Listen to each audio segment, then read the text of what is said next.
La justicia es la primera virtud de las instituciones sociales, como la verdad lo es de los sistemas de pensamiento. Esta frase célebre de John Rawls da cuenta de la importancia del buen funcionamiento de la justicia en una sociedad, siendo la base sobre la que se sostiene toda la institucionalidad. Es por esto que el capítulo de hoy cobra tanta relevancia, dado que fue un caso de corrupción que afectó como nunca antes la legitimidad de las instituciones encargadas de impartir justicia, y sobre todo de una de las cortes que hasta entonces gozaba de alto prestigio. Entrevistamos a Felipe Morales Sierra, quien es periodista de El Espectador y se ha especializado en los temas judiciales del país, y por supuesto conoce y ha profundizado sobre lo que fue el Cartel de la Toga.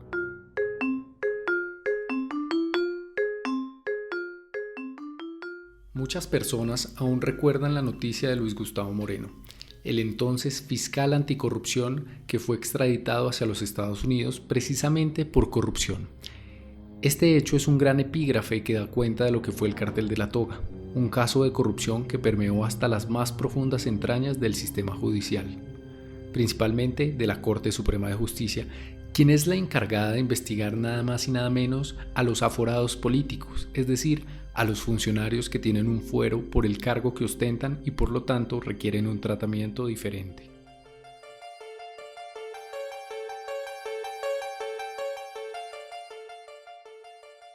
Aprovechamos a Felipe y le preguntamos cómo operó el Cartel de la Toga internamente y quién fue la cabeza de toda esta red criminal que salpicó a altos funcionarios.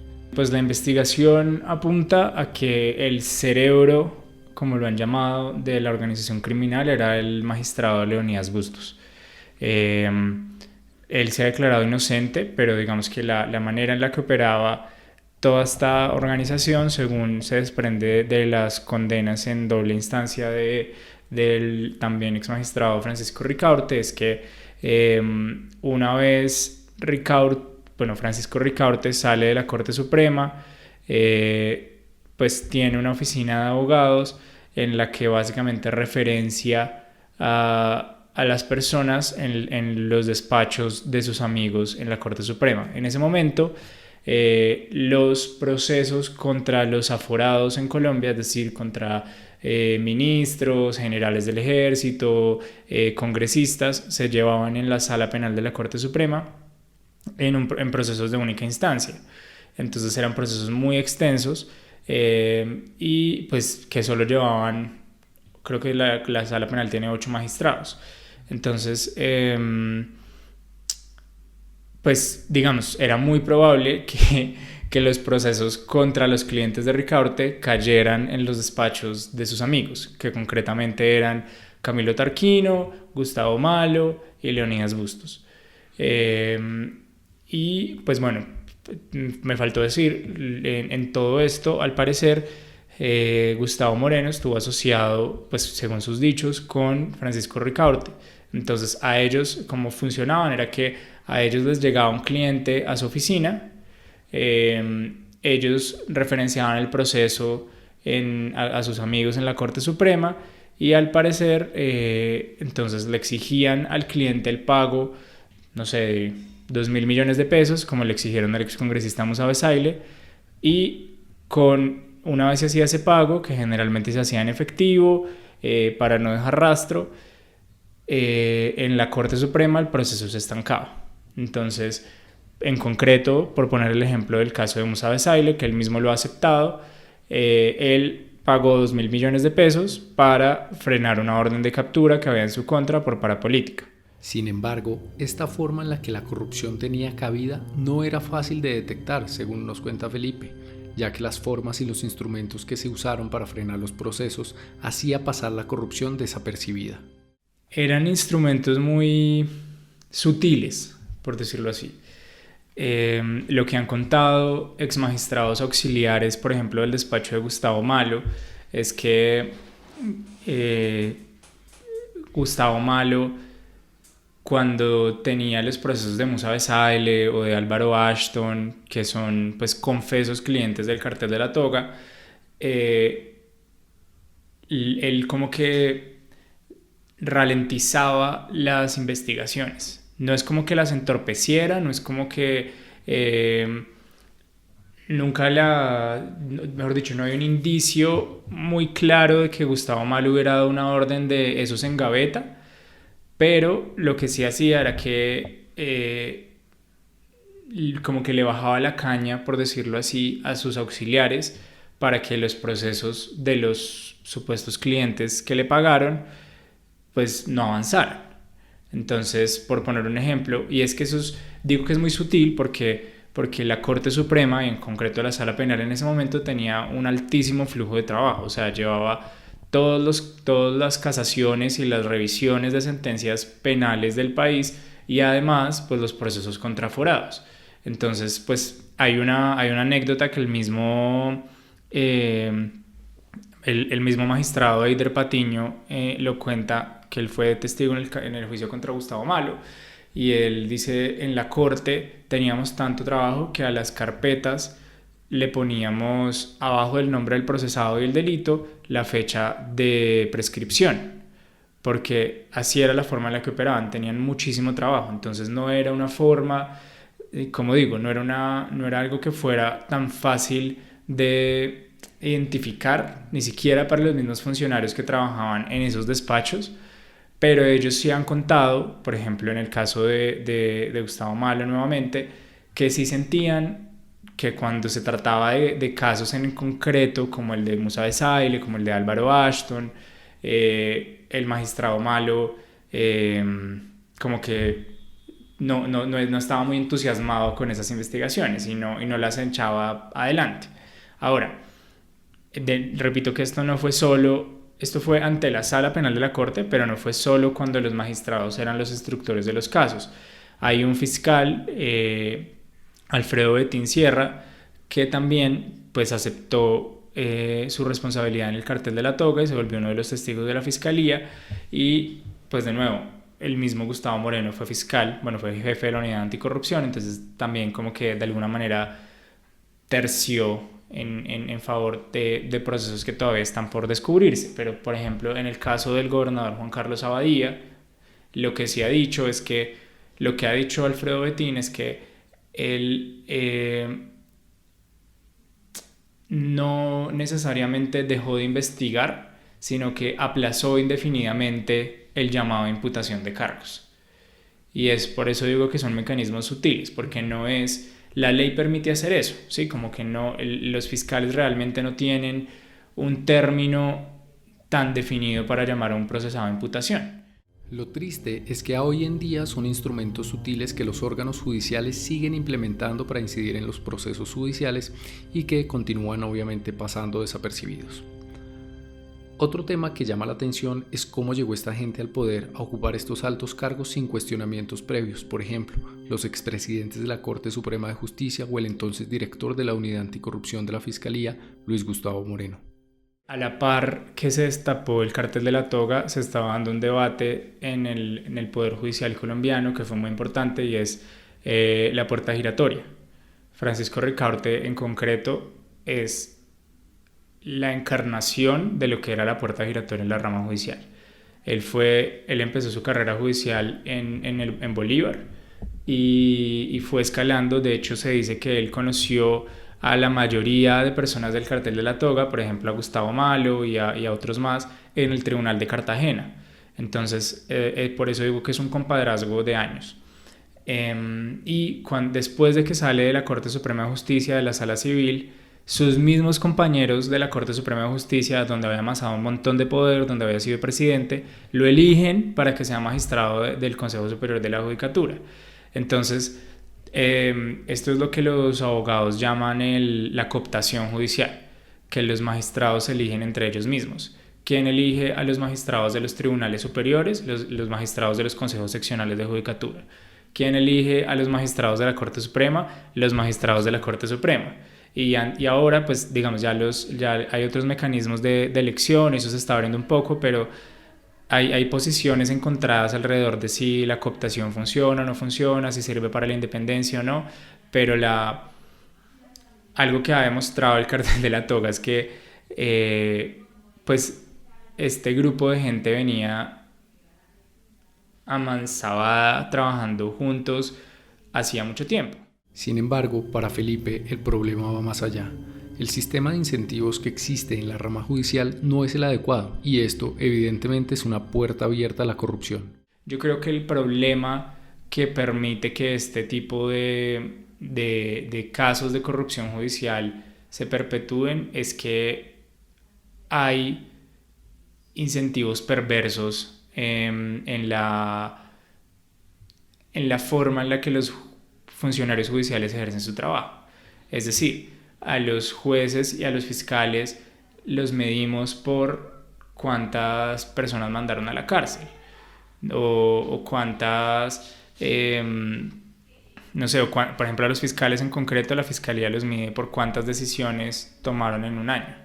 Entonces no es necesariamente cuántas personas, cuántas condenas lograron en un año, sino cuántas personas imputaron, cuántos casos archivaron, y ese tipo de incentivos pues les pone una presión enorme. Además, yo sí creo que una cosa que permitió que el cartel de la toga se desarrollara con tanta libertad al interior de la Corte, como dije hace un rato, es el alto flujo de trabajo que tenía la Corte Suprema de Justicia en ese momento. Si tuviéramos una corte con procesos, primero, más transparentes y segundo, que fueran más ágiles, que tuvieran unos términos más claros, esto no hubiera pasado. Pero es que tenemos una Corte Suprema donde la segunda instancia de Luis Alfredo Ramos se demoró alrededor de 4 años, donde casi que las dos instancias de Luis Alfredo Ramos se demoraron alrededor de 4 años, donde casi que es muy difícil, es como aplicarle los términos procesales normales de un proceso penal, porque simplemente no pueden, no tienen la capacidad.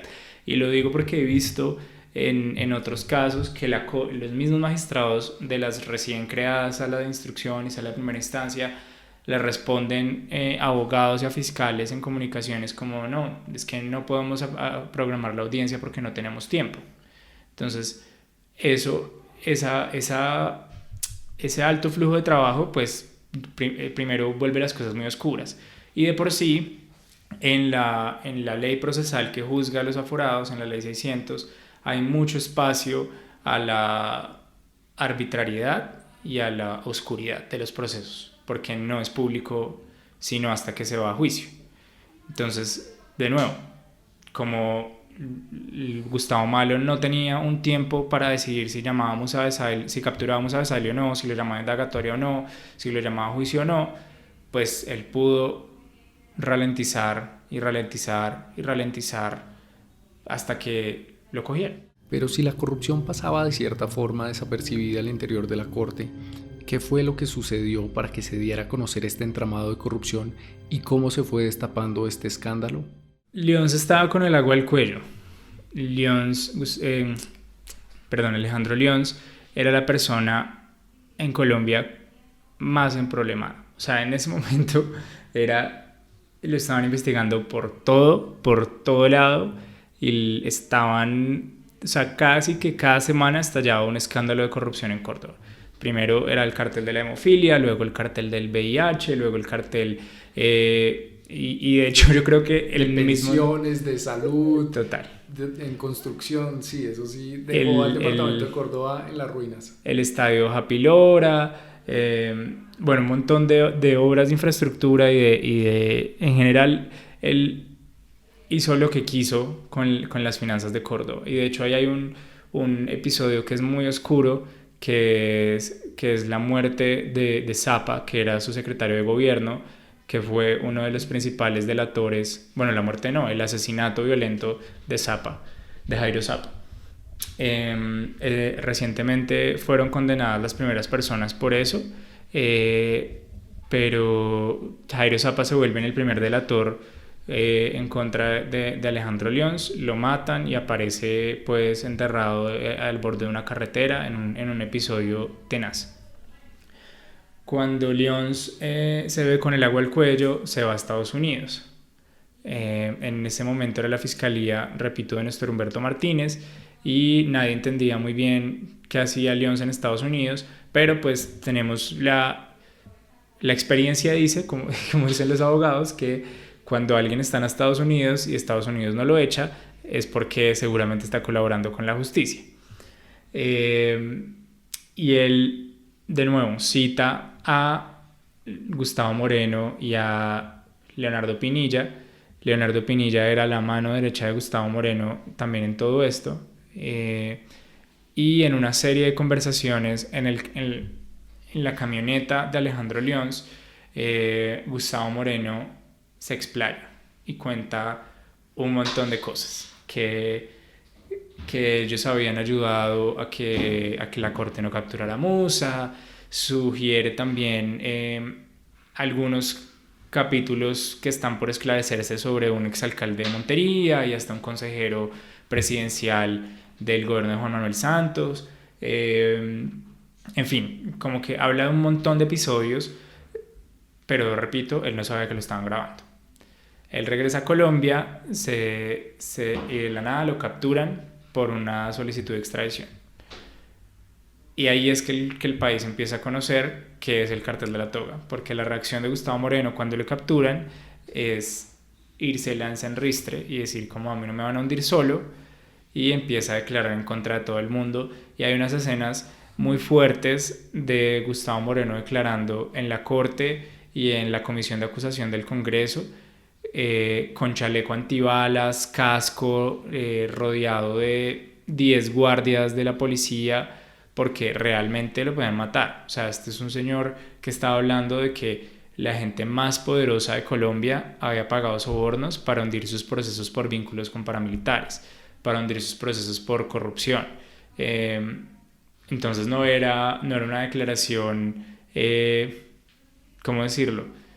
Como a la loca, infundada, sino que el mismo Moreno empezó a mostrar pruebas. Y él decía, y de nuevo, sobre esto quiero ser muy claro, no todo lo que ha hecho Gustavo Moreno ha sido comprobado, ni es comprobable, pero en la mayoría de episodios sí. Y, por ejemplo, hay un episodio muy curioso que se refiere a un supuesto reloj carísimo que compraron con la plata de uno de los sobornos para Leonidas Bustos.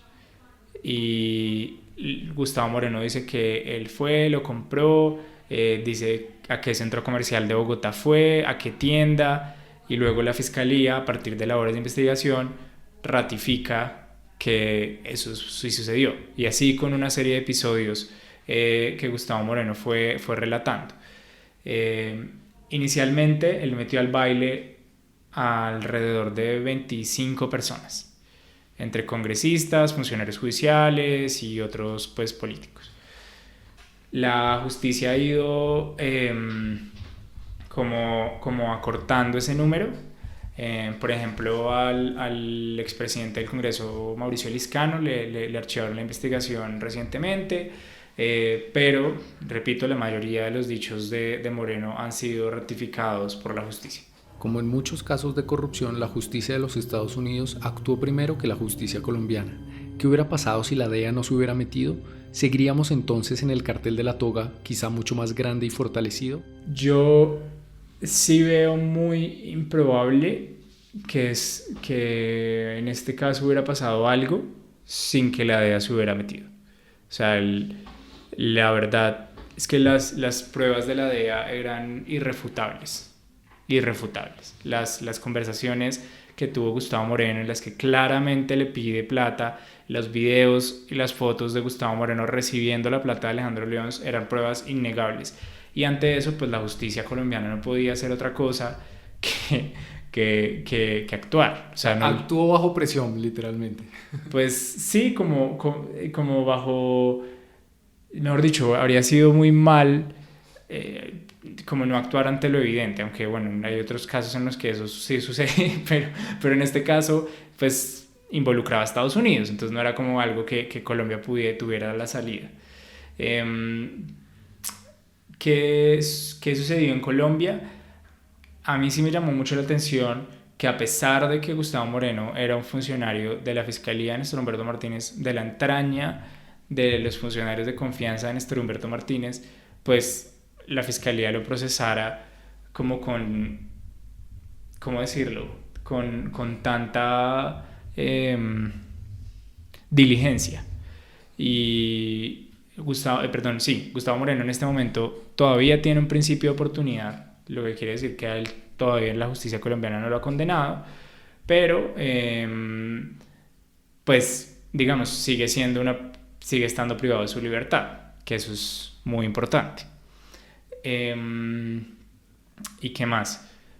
Por el otro lado, pues en el caso de Leonardo Pinilla, yo recuerdo estar en la audiencia de medida de aseguramiento de él cuando regresó de Estados Unidos y la verdad la fiscalía fue implacable. No es una cosa, no se fue pues a medias tintas ni con tibieza, no, como este señor exigió un soborno judicial y sí, a pesar de que él no era un operador de la rama judicial, pues trabajaba de la mano con Gustavo Moreno.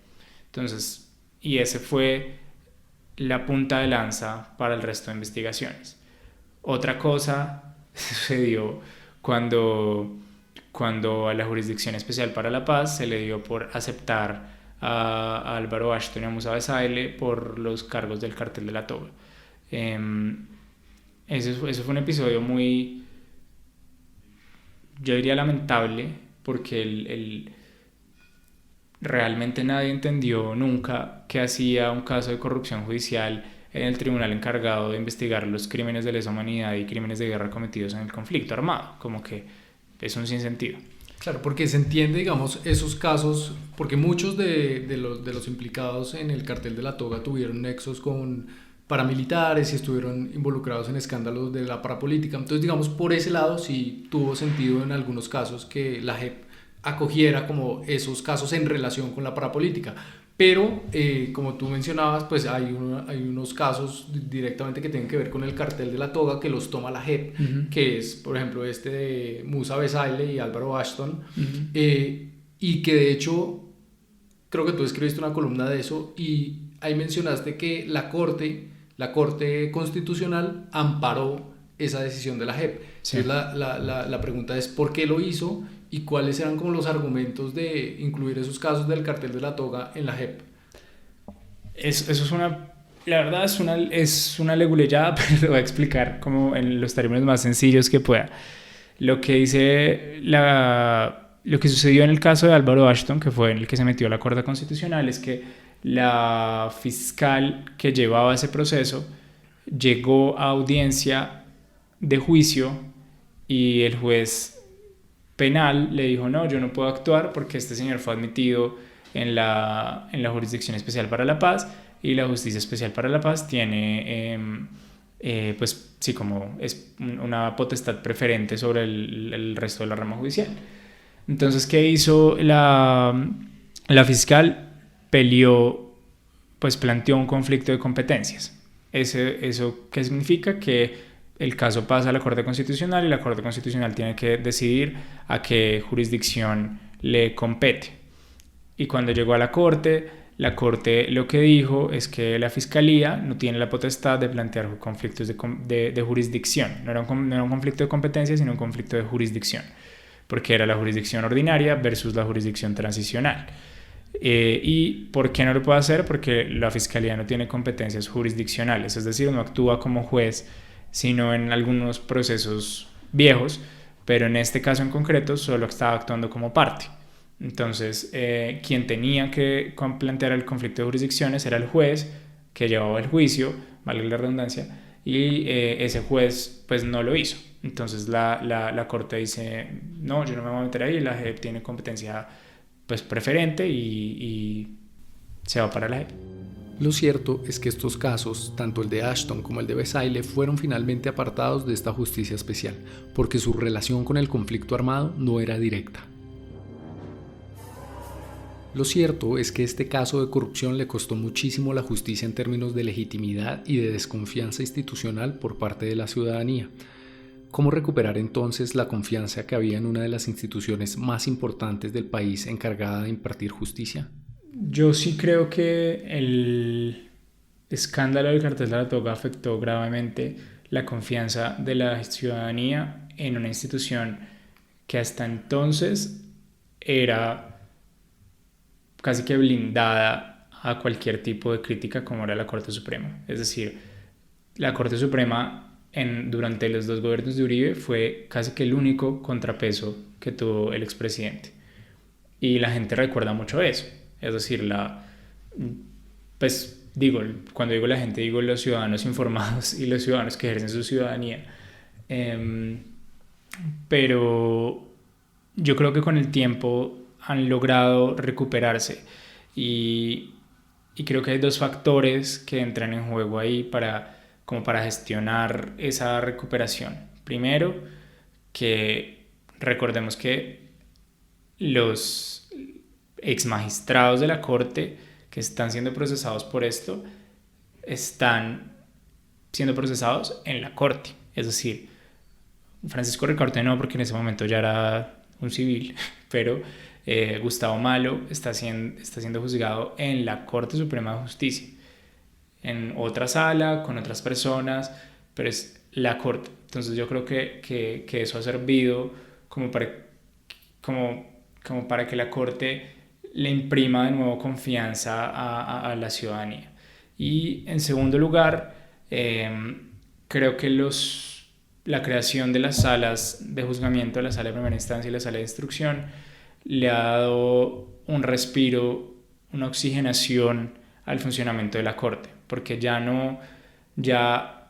las 3 salas principales, la civil, la penal, la laboral, que son las que realmente toman decisiones de sala plena, las que eligen el fiscal, las que, en fin, no se ven como inmiscuidas tanto en estos debates políticos no, es que lo estaba precisando, y una muestra de eso creo que es el caso contra el expresidente Álvaro Uribe. El cartel de la toga todavía sigue dando de qué hablar. Todavía siguen saliendo cosas cada año. Por eso, una de las últimas preguntas que le hicimos a Felipe fue sobre lo que queda pendiente en materia de investigación sobre este caso. Bueno, está pendiente que la Fiscalía le impute cargos al exgobernador del Valle, Juan Carlos Abadía. La imputación iba a ser esta semana, pero fue aplazada, va a ser en junio. Este es un episodio pues bien particular porque ha sido una persona de la que Gustavo Moreno ha hablado insistentemente. Alfredo Betín, que era el fiscal que llevaba el caso, aceptó cargos y ya fue condenado, e igual a Abadía no lo habían vinculado todavía a una investigación. Entonces ese es un frente importante. Hay otra persona sobre la que no se ha dicho mucho, que es el excongresista conservador Julio Mansur, también de Córdoba. Que él también pidió cabida en la JEP. Sí, por parapolítica. Sí, la JEP lo incluyó por parapolítica. Nada más, sí. Pero él no pidió pista en la JEP por el cartel de la toga, porque a él no le han imputado cargos ni lo han señalado pues de algo muy concreto. Pero de muy buena fuente sé que ese caso se ha estado moviendo pues en los últimos meses, y sé que Gustavo Moreno ha estado hablando de eso. Y yo creo que más que investigaciones pendientes, que creo que las ha habido, es decir, las 4 personas, los 4 máximos responsables, por llamarlos así, del cartel de la toga, que son pues los 4 exmagistrados implicados en el escándalo, ya están siendo judicializados. Hay uno que ya fue condenado en 2 instancias. Entonces yo creo que este caso estamos por pasar la página. Finalmente tocamos un tema que nos interesa desde el Instituto Anticorrupción, y es saber cómo actuó la justicia y si es posible afirmar si hubo impunidad o no. Esto nos respondió Felipe. Apartándome de la visión fatalista que yo creo que ha hecho tanta carrera en Colombia, yo sí creo que este caso ha sido como una judicialización ejemplar de la corrupción. Habrá quien se pregunte por qué, habrá quien diga que que como dicen algunos conspiracionistas, que en este caso la justicia o la fiscalía ha actuado tan rápidamente y de manera tan diligente porque se están judicializando a magistrados que le llevaron la contraria a Uribe, como dicen algunos, pero realmente en la práctica se ha hecho lo correcto, como la justicia ha actuado sobre pruebas, ha condenado cuando ha tenido pruebas y ha conseguido beneficios cuando ha podido. El que más años de prisión recibió fue Francisco Ricaurte, y recuerdo mucho que en el momento de su condena de segunda instancia yo solo pensaba que en promedio, para hacer la comparación con un caso de corrupción equiparable, la parapolítica. En promedio, un parapolítico que firmó el pacto de Ralito, por ejemplo, fue condenado a 7 años de cárcel. Esa era la condena promedio contra la mayoría de excongresistas y exgobernadores condenados por parapolítica. Y estamos hablando de gente que se alió con personas que cometieron masacres, que cometieron los peores vejámenes de nuestra guerra, versus pues personas que no cometieron crímenes de guerra ni de lesa humanidad, sino que cometieron crímenes, pues sí, contra la administración pública, que es gravísimo, pero no son crímenes de guerra ni de lesa humanidad. Entonces, yo sí creo que la condena promedio o el tiempo promedio que están pasando las personas condenadas por el cartel de la toga es una sanción suficiente, y creo que es también importante preguntarse como por la sanción social que queda, y creo que la misma pérdida de credibilidad de la que hablábamos hace un rato es una sanción social suficiente. A la Corte esto le ha costado montones. A la Fiscalía recuperarse de esto también seguramente pues le será muy difícil. Y creo que ese tipo de sanciones también pesan en un caso de corrupción como este. Casos como estos no se pueden volver a repetir. El daño que le hacen a la institucionalidad es casi que irreparable. Los órganos de justicia deben ser los que mayor ejemplo dan, deben inspirar credibilidad y respeto, que como se evidenció en el cartel de la toga sucedió todo lo contrario. Esto ha sido todo por hoy. Nos vemos en otro capítulo de Los Implicados, en donde buscamos crear memoria de los casos más emblemáticos de corrupción. A usted, gracias por escucharnos.